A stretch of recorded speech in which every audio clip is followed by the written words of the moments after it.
You are listening to the Food Means Business podcast, which features the personal stories and secret ingredients behind what it's like to abandon your day job to start a CPG food and beverage business. I'm Janaba Johnson-Jones, former marketing executive turned entrepreneur and founder of food business incubator Hudson Kitchen. Join our community of fellow food business owners and subject matter experts to learn and laugh with us as we explore a startup world that's a little more culinary and a lot less corporate these days. Laura and Rylee, welcome to the Food Means Business podcast. I'm so happy that you're here. Thank you so much for having us. Absolutely. So before we jump into all the work that you do, I'd love to hear your story. So typically on this podcast, we talk about our guests jump from corporate America to entrepreneurship. So I'd love to hear your stories. Absolutely. So Rylee and I have been doing Four Course Media now for about 3 years. And prior to that, we both had food blogs. And then prior to that, we both had a little more, traditional career structure. So I was working in a consulting firm dealing with disaster recovery and preparedness. And I'll let Rylee share a little bit about what she was doing before we got together. I was working in the social work field for about a year until I was very burnt out. Plus all the social workers out there, they are godsends. And then I switched to teaching pre-K to just kind of get my mind right. And that's when I kind of also fell into food blogging and food photography at the same time. So I was kind of juggling those both at the same time. Wow. So you're a pre-K teacher as well. So that's a very special person you are. Yeah, I would like to never go back to it. Possible. It is hard, and teachers are amazing, but yes, they are. They are. Yes. Yeah. So tell me all about Four Course Media. What do you guys do? Absolutely. So when Rylee and I first started chatting and decided that we wanted to start a business together, we wanted to start a photography agency that focused on the small to medium-sized startup businesses of the world. So we knew that Coke and Pepsi were not going to be our target audience here. We really wanted to get involved with the businesses who were just starting to build something really special from the ground up. And we wanted to provide those business owners with really high quality images, gifts, and recipes that they could use to really brag about the amazing products that they were creating. Rylee and I are super passionate about food. We've both been, obsessed with food since day one, and that's what brought us to be really close friends. And we also are really passionate about entrepreneurship. So just giving, these businesses the tools that they need to build something incredible was on our minds from the day that we started Four Course Media. So why is photography important to food businesses? It sounds like an obvious question, but we're really good photography important because you could take something on your cell phone, but it's really not that. So tell us. I would say just to start off, in a very simple way, if you want to sell your products, you need something that is going to catch the eye of a consumer, whether that's in a grocery store and whether that's a photo on your packaging, which we've done a ton of packaging photography as well. Or if that's scrolling through Instagram, social media, whatever it is, to just get someone to stop scrolling and be like, that looks enticing. Let me click through to learn more about their product. And I think that's really where it starts. So can you talk a little about the process, after you've taken on a client, how do you work with them? Yeah, absolutely. We really focus from day one on learning everything that we can about the brand, the products, and their identity. So we have a pretty intensive process where we talk through, all sorts of things from the colors that they use to the target customer that they're trying to focus on. And we do a lot of work to pull together all of that into one sort of guide for us to, use as we create assets for the company. Once we sort of gotten on the same page about that, we put together a shot list. And our shot list is very detailed because a lot of the work that we do for clients is done remotely. And that's part of what allows us to keep our costs a little bit lower than our competitors. So our shot list will include everything from the backdrops that we're going to use, the type of lighting, the crops of the photos, the destination of the final photos that they're going to, basically all of the nitty-gritty details to really allow the business owner to get a picture of what we're going to create for them before we even pick up our cameras. And then we have a meeting and we talk through that shot list to make sure that all of our expectations are at the same place. And then Riley and I take that shot list and make magic in our studios and turn around assets. We do all of our own post production work, and that really allows us to export photos so that they can be used across platforms anywhere that these small business owners can use them or need to use them, which tends to be, social media, of course, but also websites and sell sheets for retailers. The possibilities are endless here. So we want them to be able to use them in as many places as they can. And from there, we hand them over and you can take them and run with them. So wait, so the client is sending you the product to your studio or to your home, and you're creating this experience there. Correct. So really, by the time you're to the photo shoot stage, the client has already signed off on the look and feel and everything. So they won't be there when that's happening. That's so weird. Like the control freak in me would want to just be standing there watching you. Yeah. I mean, we're always down to have clients participate remotely. That was one of the benefits of having to go through COVID is that we are all, so equipped to participate digitally. And Riley and I have the technology that allows us to share our screens and show exactly what our camera is seeing.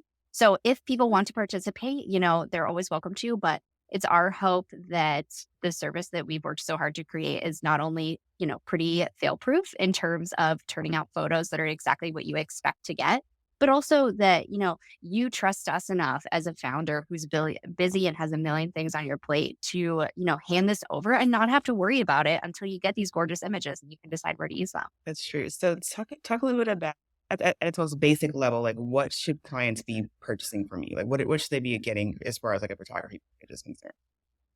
Well, I think it really depends on a client specific need. So each client is super individual. And something Laura and I like to say is, please don't pay for something you won't use. And we like to say that the assets that we give you are able to be used in various formats, whether that be cropping or leaving space for them to add text to create ad space. And I think overall, when a client comes to us, they're looking for something that is just going to help put their product on the map a little bit more. And mostly that's photography, but recently that's been a lot of stop motion as well to just, keep someone's attention a little bit more. So it really just ranges and depends on the client. So just speaking of stop motion, I think it's really great. I always love looking at those videos, and I'm wondering like how long does it take you in the production process? I'm It just can curious. It seems extensive, but It is, yeah, because a stop motion is taking, a bunch of photos and stitching them together so that you can showcase an action or the product in use. So they can be up to 70 or 80 frames, which is a lot of wow. photos to stitch together. And then the final Sure. video is somewhere around 3 seconds. So we always tell people, like, let's think about the actions that we actually want to convey and include in these and see if we can pare it down a little bit because it can turn into, a whole morning spent on one asset that's going to be 3 seconds. Yeah. And also, we only have someone's attention for so long before they continue to scroll. So if someone is asking us to create a stop motion that is like a full how to of how their product works, sometimes we would recommend a short form video in that case, just because that can go quicker. It's a little bit more smooth and people are just more inclined to watch videos longer than they are a bunch of moving images. And that's just the truth. So when is the right time to like invest in services like yours? Like at what stage in business should someone be doing this? Yeah, that's a great question. And that's one that we always coach our clients through as well. We get on the phone with people who are everywhere from pre-launch all the way up to, like launching in a major retailer across the country. And I think the right answer, unfortunately, is that it kind of depends, right? So there are some people who, before they even launch their business, they have investors and they've raised capital and they know and they have a plan of how this is going to roll out. And for them, of course, it makes sense to invest in assets like photography for a pre-launch situation. But there are other people who are going to be bootstrapping this whole operation. And for those clients, I think that Riley and I would coach them to, take a pause and wait, get your business off the ground. As important as we think that photography is, it is not going to make or break what you're doing from day one. So wait until one, you have a good idea of exactly what you need. So you're not going to be paying for things that you're not going to use. And two, you have enough of a need that it's worth your while to engage our services. So, photography is you're not going to be the one taking the photos, but you are going to be the one getting on a call with us to talk through a shot list and doing that discovery process. And that's going to take time from you. And it's also going to take a decent amount of product. So when you're ready to invest the time and resources in photography, I think that if you have enough of a need built up, it becomes super worthwhile and you'll be able to make the best use of those assets for the longest amount of time. I have to imagine counseling people out of using you sometimes in the beginning if it's just kind of just too early. Yeah, occasionally. Yeah. We're always willing to talk to people and see where they are and see if it's a good fit. But the reality is we know a ton of people in this industry and not everyone is at a place where they should be investing what it costs to get, quality photography. And a question that we get a lot is, for a service like Suna, for example, where the photos tend to be a little bit cheaper and a little bit easier to, um, pay for if you're in that early stage. Like, if that's what's right for you, we will be the first people to tell you that, right? Like Suna is not our enemy. In fact, we always tell people like Suna could be a great complement to the services that we offer. Yeah.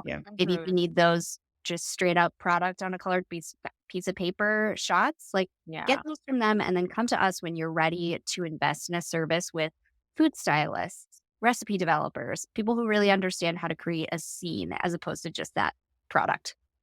Yeah. Especially at the beginning.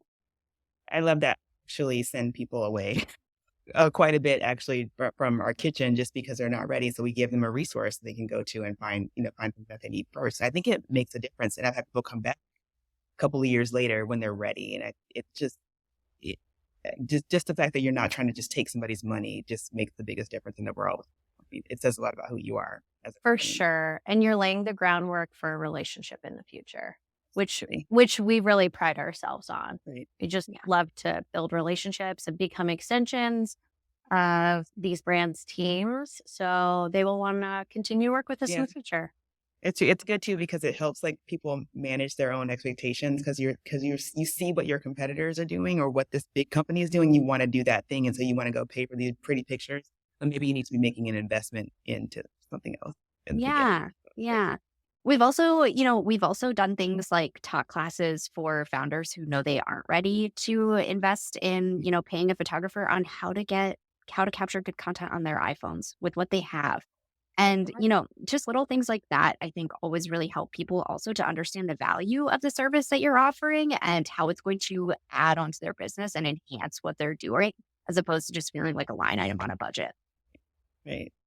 Say somebody is ready to retain your services. What should they be looking for for an agency like yours, just in general?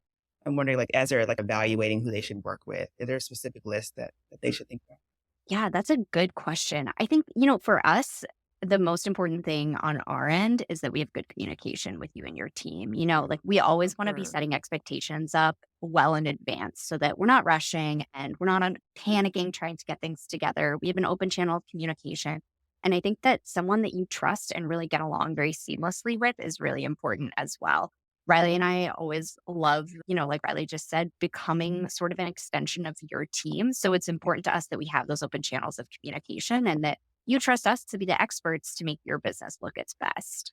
You guys have worked with like lots of clients. Can you give an example of a CPG client that you've worked with and kind of like what their goals were and possibly kind of what the outcome was after you created some images for them? Sure. I think that when these brands come to us, their biggest goal is how can we increase sales? And we want to be able to help them achieve that by creating these assets that they've imagined to help these brands get into these big retailers, newsletters, drive the D2C sales. When we see our clients using these images, it's sometimes helpful for us to ask feedback, because one of the ways we work is on a retainer option or a subscription model. And so sometimes it's helpful for us to ask, how did sales look this month as opposed to the month prior? How did these photos help you get there? So I think that's typically, I would say, the number one drive, especially because something special that Laura and I do is we always include rights in perpetuity for these brands to use our assets across any platform, ads, whatever it is, which a lot of photography companies don't do. You have to pay, yearly fees. They're very expensive. So we want our clients to be able to take these assets and use them so it really will help them drive sales without breaking the bank. Right. Can you talk a little bit about that, about rights? Because I don't think people realize that when you retain a photographer to do photos for you, you may be paying for specific usage versus, you being able to own them outright. So is there something like that people should be thinking about as they're signing contracts? Yeah, absolutely. I think that those are really important questions to ask as well when you're beginning to search for a photography partner. Another thing that you should be asking those questions to any models that you have as well, because there's often usage rights associated with any sort of photography, any sort of model, and sometimes even brand partners that you have. If you have a couple of brands in one photo, those are all really important things to ask about. And most often where we find that clients get tripped up on that is when they're paying for usage in ads specifically. A lot of photographers or agencies will include clauses that say you have to re-up your licenses in order to use those photos because the ROI on those photos specifically when you're using them in paid ads can be so high. And, just because we don't do it doesn't mean that it's not right for other photographers. And there are certainly situations in which it makes total sense. But we were just finding that for a lot of our clients who are on the smaller side of their business and, just getting started out, it was just starting to feel like we were like principals hunting people down and, writing them traffic tickets. So we wanted to really give them a solution that meant that they didn't have to worry about that until they got bigger and until they found a bigger, agency and they were hiring models and those were things that they had the bandwidth and the money to worry about. But when they're working with us, that's something that is just, an ease taken off of their shoulders. So can you talk a little about how you guys work together since I believe you're in different states? Is that right? Yep. I'm in Denver and Laura's in Chicago. So at the beginning for course, what we did was typically split shot list. So we would have a client send us each the same amount of product and Laura and I would split the shot list in half. I would typically take anything food forward, recipe development forward, and Laura would take anything product heavy. But, going into year 3, that was just no longer feasible. And it was really bogging down our schedules way more trying to split each shot list. So now what we do is we own clients. And we just own them based off of, who has more flexibility in their schedule. Maybe a client is more food heavy. Maybe a client is more product heavy. So we'll split it that way. But we are always in constant communication. I talk to Laura more than anyone else in my life. And we are never not speaking. So we are always on top of it and chatting through shot lists and brand developments and all of the nitty gritty of business. That's amazing. So talk a little bit about, can each of you please answer, what do you do for self-care? Since, busy entrepreneur, you're working remotely. So I don't know, I find when I work remotely, I do work longer and I try to do more. So I'm just wondering like what you guys do to take breaks and take care of yourselves. I love that you're asking this question. I will start.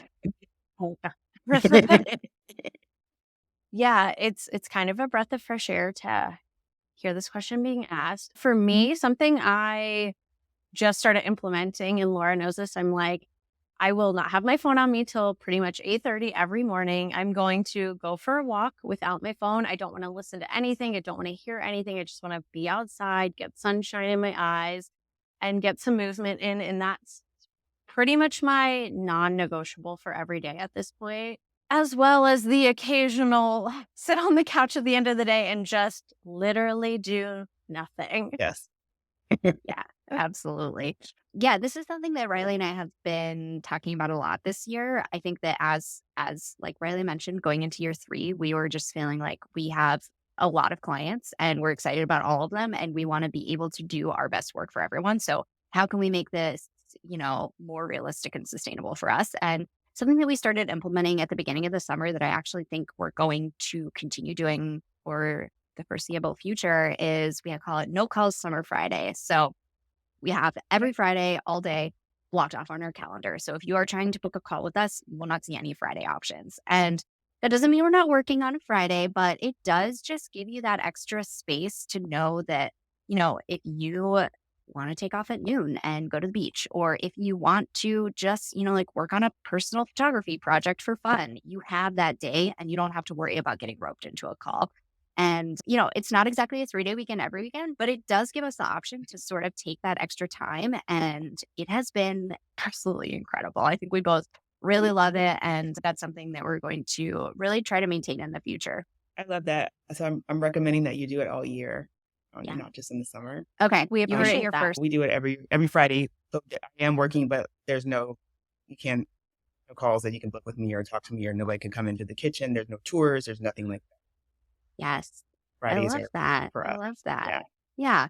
It's also, it's been a struggle. I think all small business owners feel like you need to be on 100% of the time, but Yes. with something that we've really just been trying, like, if it's after 5 p.m. in our time zone, you're not going to get an email response from us because we just our work is so personal and we're so passionate about what we do that sometimes it's hard to separate that. But the reality is, we have lives and we'll be able to do this work longer and better if we, take the time away from this work that we need to. Yeah, I totally agree. It's so interesting, like me leaving corporate, and I've been out for 8 years or more, actually 8 or 9 years, and I'm still trying to like get myself out of that, having to react to someone's email whenever they send it, and having kind of making myself available all the time, because that's kind of the way that place that I worked was.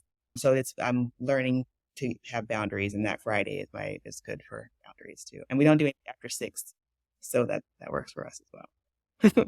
So we at Hudson Kitchen have what we call the money bell that we ring when we're celebrating something. It's in our lobby, and people will ring it when they're, got their employee gets their paycheck, or someone brings on a new retail partner, or something exciting happens. I'd love for you guys to what's going on with you personally and professionally, if you would like. Yeah. What are you celebrating? I mean, I feel like for us, 3 years has been a huge milestone, and it really, I think that when we sort of got together and first started Four Course, it was like, let's see how long we can make this last. And now, we're in a business that feels established, and it feels like we have practices and rhythms that we're in that is going to allow this to become, a huge and, potentially like a business that even includes other people that we would hire in the future. Mhm. So I think that this year has really been a huge turning point for us in terms of just like thinking about the future, like having a future planning meeting, thinking about our 5-year goals as a business. And it has felt like such a huge win to be able to even take the time to do that, because in the past you get into this rhythm where it's like day to day and you're just doing what you can. And it feels like we've been very intentional this year. And that is so exciting to me. Yeah, it finally feels sustainable. That's amazing. Not panic attacks every day. Right. No, yeah. Just every a couple other. times. Some a days, year. but yeah, it's fine. Yeah. And it's also, Great. I think that because the way that we've built our business, like Rylee briefly mentioned, we have retainer options. So at this point now, we've been working with some of our clients for going on 2.5, 3 years. And it Mhm. has been Amazing. so incredible to see how those businesses are growing as well.